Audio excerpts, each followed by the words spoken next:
guys, welcome to another episode of Minutes with M&M. I'm Mena, this is Miss Ann, and we're excited to have you with us.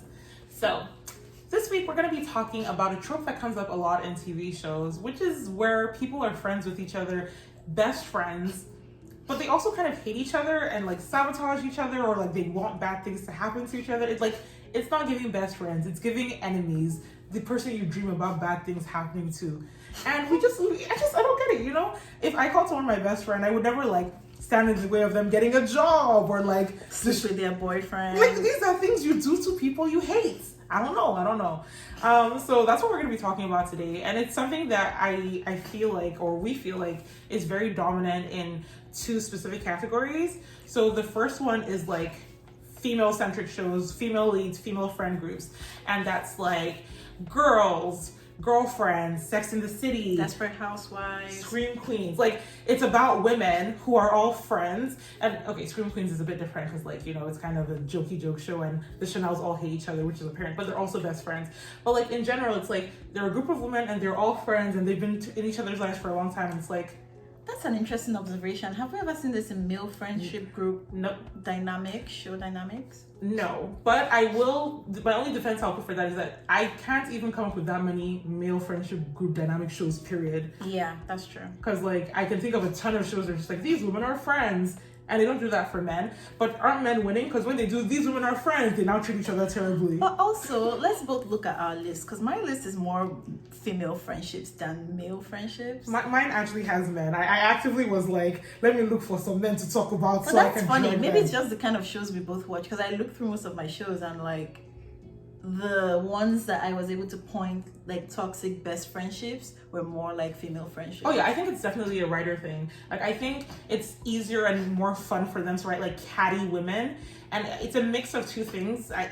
They also feel like women will forgive some very horrible things. So like, oh, you slept with my best friend. Oh, sorry, or you slept with my boyfriend. Like the woman will both forgive her best friend and her man and get back to them. Are they wrong? But they won't do that for men. Like they will never like have male best friends where the man sleeps with the wife and then he forgives both of them and they all just keep going. Like Grey's Anatomy. No, because he didn't get back together with Addison and stay with her. But they kept going. All of them were friends. Oh yeah, but I He was forgiven. Forgiven. But like in women's shows, they'll have her like take the man back, still be best friends with the woman. Like it's just, I don't know. I don't know. It's not great writing, and I don't know if it's a reflection of reality because women are very forgiving and they don't need to be. But the trials that they put female friendships through are very different from the trials that they put male friendships through. And I don't like it, guys. Yeah, come on. We don't. The other example that happens a lot with this trope is in kind of like high school shows. And this one I prefer a little bit because generally the characters are immature. It still leans towards the women though, but still. So high school shows, so you know, 90210, Pretty Little Liars, Riverdale, so Betty and Veronica, or like all of the women, or Everyone versus Kevin. Like they say he's their best friend, but don't they all hate him a little bit? Glee, Gossip Girl, both versions. Basically any show that involves a bunch of teenagers in high school, they'll have these people and they're like, you're my best friends, we've been best friends since elementary school, and then they're like, no, we both happen to be on the same street. Our parents needed people to babysit and hang out with, and now we are friends for years. You're not best friends, but okay, it's fine. And they do awful things, and usually it's mostly okay because you know high school shows usually end, but like sometimes you have shows that go longer, like One Tree Hill, where it's like you do a flash forward and then they're older and it's like, is this not the same thing you were doing when you were 16 to your best friend? I don't know. But it's entertaining, I'm not gonna lie. Yeah. And it's fun to see ups and downs. I will say it has definitely improved over time. So like 90s, early 2000s, early 2010s, I think they really love the whole best friends who hate each other thing. And you see a lot of that where it's like, you know, like even in Glee, like Santana and Quinn, it's like they're best friends. But at any time, did you ever see anything that even resembled best friendship between them? No. They just walk the hallways together looking ponytails. cool. It's like, yeah, that's it. Just based on nothing. Anywho, let's get right into it. So we're going to be listing our top 5 best friends who were more enemies than best friends. Maybe frenemies. I don't know. But yeah, Mena has her 5. I have my 5. It's in no particular order and it's all vibes. Don't come for us, please. Yeah, I'll go first. Recency bias. Kate and Tully from Firefly Lane. Facts. Okay, so some friendships that are on my list, it's not that they were both horrible to each other. It was more, there was just a huge imbalance. and Kate and Tully was one of them. I'm sorry, I don't think that Kate was best friends with Tully. I feel like Tully was around doing things for her in a way that indicated friendship, and she was like, why not? And so she just kept, taking. But I'm not gonna, we have a video about it somewhere, so we're going to link it, but that's my number one. I don't think it was balanced, and I don't think that Kate really like understood what Tully was going through, like as a best friend would, or like gave her that support that she needed. So I don't consider them best friends. I consider them like friends. No, I agree. Especially like even the enemy part a little bit. Like obviously they didn't hate each other, but there were certain things that Kate did to tell them, like, isn't this how you treat an enemy? You isolate them and you make them feel like shit. But it's fine. It's all good. Watch our video. We really drag Kate. Number one for me on my list is going to be from Search Party. It ended last year. It's 5 seasons. It's super funny. You should watch it. It was on my list of best shows that I watched last year. For me, Dory, who's the main character, she has 3 close friends, best friends, including her boyfriend. And to me, this is an example of people who hate you, but they cannot leave you.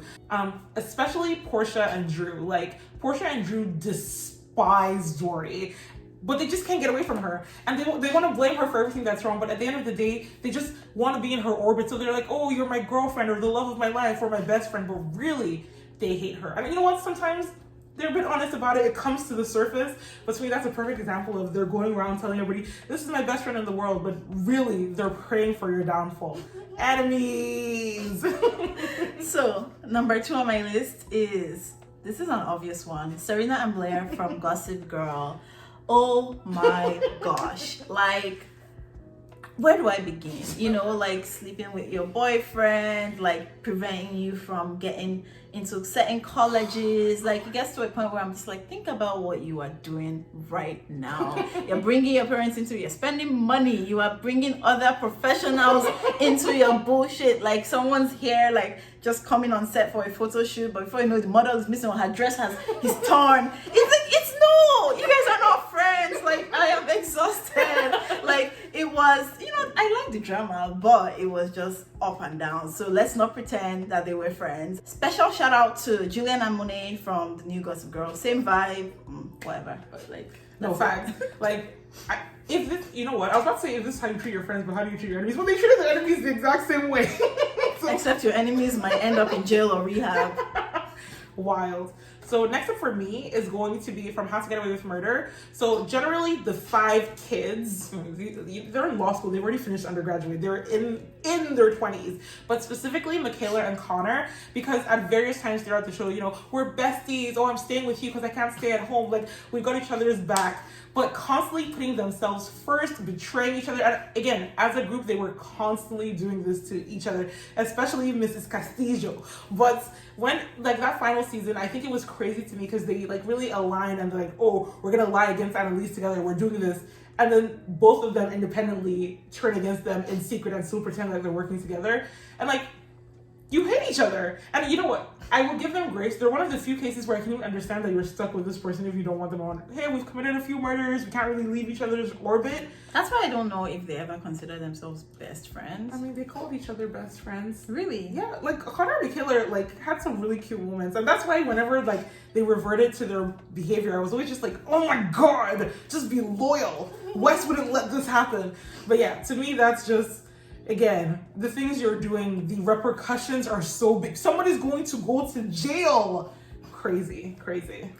Next up on my list is Ethan and Max from Friends from College. If you haven't seen Friends from College, please watch it. It's so good. Funny. Oh. It's so funny. But like, it was just horrible. Like, and I think a trope I really am uncomfortable with sometimes is like, really close friends who work together, but in a way where it's not, the power dynamic is not like balanced. So obviously Max was Ethan's agent, and Ethan just refused to pay him well to, just listen to any of the things that he said, and also treated him badly. And every now and then they just all hang out as friends and like talk, and it's like, yay, la la la, and I'm like, what's going on here? Like, my husband is literally a surgeon, he needs to sleep. You are just like, it was all over the place. And like, Obviously, somebody has to be an enabler in this situation, like Max enabled, he didn't speak up. But that's what happens when, extroverts, or what do I call it? People who are just loud and over the top, they can be magnets to a certain kind. They can like find certain kinds of people to be their best friends and walk all over them. So that just made me feel uncomfortable. It didn't seem to me like anyone was thinking about anyone in that situation. You know what it is though? It fully was that Max was a little bit in love with Ethan. Yeah. And 100%. I hate that so much. So you know what? Yeah, I think a friendship can't be pure if one of you is in love with the other one. Next up for me is actually from House. Oh my god.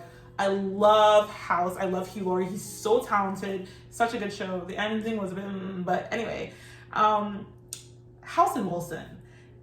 Wilson is, I think it's very similar to what we just talked about. Wilson basically would and did anything for House, especially because, House had a disability, he had addiction issues, he was just a mess, but he's also a genius, and it's like, we cater to House's whims because it works out, but it's like, Wilson, what do you get out of this other than the taunts and jokes? And yes, House loves you, but like the way he shows love, is it good? Like, and there were a few moments, throughout the whole show where Wilson would get upset, or like somebody else would point out like, well, this is kind of shitty for Wilson. And I just have to believe that even though there was a lot of love there was just so much resentment and like frustration that couldn't really ever come on because of what your friendship is. But to me, that's a good example of like a male friendship that's similar to female friendships. I'm just like, you kind of hate them a little bit, don't you? But you're just going along with it. So yeah, House and Wilson. Although I love them, they're so great. Haha. Yeah, the next one might piss off a few people, but okay. Molly and Issa from Insecure. They weren't friends. I'm so sorry. Like, I don't think they were friends. I think Molly always felt she was better than Issa. That's fair. Issa doesn't have her shit together all the time, but there's ways to be better best friends about it and not be either not giving your friend space to grow or just assuming that they're going to be this person forever and like not evolving with each other and just like, I think there was just a little bit of like, I won't say it's not jealousy or resentment. It was just like, like this, it'd be messy, but haha, best friends. It's like, I don't know if I would do that or say that about my best friend. Like, if I have a messy best friend, then embrace that bitch. Like, like, let's be messy and like, let's figure this situation out. Like, I know that it's frustrating, but it's even more frustrating for you if like you're pointing fingers, but you're messy as well, bro. We're both messy, so let's be messy together. And I feel like that friendship dynamic it wasn't really giving me best friend vibes. Like, they hung out together, they had so much history, they knew so much about their lives, and I think a lot of the shows we see, it's really giving you don't have other friends. So like, there's just this one person that you're so attached to in a very unhealthy way, and you can't now let go or draw lines. People have just hurt each other so much over the years, but every now and then you're like, but we still come back together. Can you see how that's sounding? Because if you had other friends, there would be other people to, share certain news with. And they did have other friends, but I think it was never really balanced. So when someone has that history with you, it's really, really hard to let go. And I'm not saying cut people off. I just noticed that a lot of the times when I'm like Mena mentioned at the beginning, when I'm like, why are these people still here? Why are you still in their life? Why are you still doing this? And it's always sentimental. Oh, we've been friends since childhood, blah, blah, blah. Please. You are adults. That's all I'm gonna say about that. No, fair. Honestly, it gives Joan and freaking Tony from Girlfriend. I'm not gonna get into it, but like, when you hate somebody but you can't release them, that's Joan and Tony. Like, we're best friends now, bro. Enemies. Anyway, next up on my list is actually from The Big Bang Theory, and it's Sheldon and all the other guys. So Howard, Leonard, Raj. Yes, the four of them are best friends, but the three of them are at best tolerating Sheldon and at worst hoping for the worst for him. And I can't even blame them because Sheldon was horrible. Like, the way he treated them is not how you treat friends. And I know it's kind of a gray area in the sense that like Sheldon gives on the spectrum, but the writers specifically said, hey, no, he's not. This is just his quirk. So it's hard to be like accurately gauge how you should treat someone like this. But he was just, oh god, so selfish and mean. I'm sure there were moments of kindness and love, or he's hugging Penny, he's getting them presents, he's giving out money, and everybody's like, oh, Sheldon. But no, you're being shitty, and the other three are just kind of suffering under you. Like, he's the Lord Commander, and he can say anything, and everybody has to go along with it. So to me, those are best friends who kind of all hate him. So the three of them like each other, but they hate Sheldon. And they're right to do that, because Sheldon was mad annoying, so yeah. Next up on my list, we have Elena and Bunny from Vampire Diaries. I know, shocking, I know. But I'm not gonna lie, I lost my grandma because of your antics with these two men. I'm so sorry that you're going through grief about your parents, but like there's other guys you can date in college, right? Like, and it just blew up into this whole cycle of like, bring Bunny in, we need a witch. Oh, in order to do this, somebody's life has to be taken, or you have to like bleed out from your nose, but you know, we're friends, so do it for Elena. And it became like also Bunny saying, hey, I'm not gonna help you, but Elena has made it clear that these people are important to her, like these are my family. And so they were just always at odds, and so for them to pretend that they were friends or best friends to me was very funny, especially because there was just so much loss and pain surrounding the entire situation, and it was just never acknowledged, I guess, for me on Bunny's side. Maybe she wasn't the main character somehow, but like it was just poor Elena. Oh, this was a rough night for you, even though we've killed 10 people just to save your life, but rest up.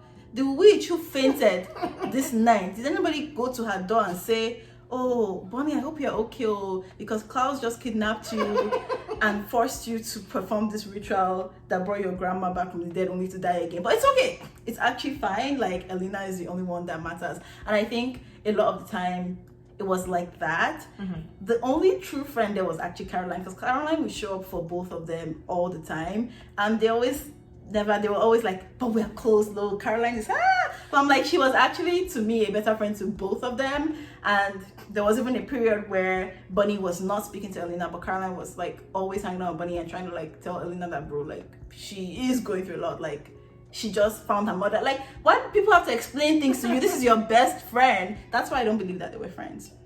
I totally agree. I also think it was like a writing decision that they kind of made towards the end of season 1, beginning of season 2. Because in season 1, like, it is Elena and Bonnie are best friends, and they look down on Caroline, who is very annoying. I think when they made the decision to make Caroline like a vampire and more likable and a better character overall, Bonnie just got the shaft, and like she becomes the one that's kind of like neglected, and like what happened to all that relationship there? And it's so shitty, because you're right, her grandma, her dad, her mom, like Bonnie is good. She died for your brother, and do you care? You don't even know that she's missing? That's your best friend? I think that it was insane how much rubbish she put up with, especially like, hey, remember how much I hate vampires or how much I hate Damon, but he's the love of your life? Hey, Damon was her best friend at the end, and I'm here for that. But still, yeah, Bonnie got the short end of the stick so much with that friendship. Mm-hmm.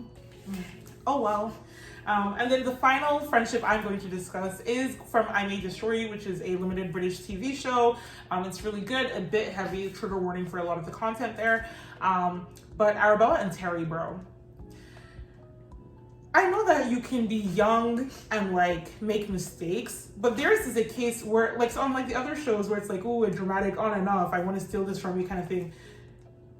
Terry was just negligent with Arabella's safety. And to be fair, Arabella was also negligent about her own safety. But the whole, we're in another country and I'm going to leave you alone at night, drunk. Like, I don't know, girl code? Like, we look out for each other. Or even taking it serious. Like, you knew something bad happened to me, but you're lying to me about it. Like, you know that I don't have a memory of what happened last night. Like, I don't know. It was just very bad vibes. You're leaving me in dangerous situations. You're keeping information from me. You're acting like my reaction to a very traumatic like situation is erratic or extra. Like, I don't know. It was really bad. To me it's the worst because it's the most realistic. With a lot of the other shows, it's just like, ooh, I booked a plane to Paris. Like, sure. But with them, it was like, people like are really like this in real life, and it was very upsetting to me. So that's really on my list as best friends who didn't even give a hell about each other. So heavy yes. Yeah. So yeah, those were the ones we picked out. You know, what do you guys think? Have you watched these shows? Did you see these friendships and think, wow, this is the pinnacle of love? What are these girls saying? Mm-hmm. Do you have any other examples that we didn't talk about? Feel free to let us know in the comment, and we hope you enjoyed this video. Like, share, subscribe, and we'll catch you in the next one. Bye.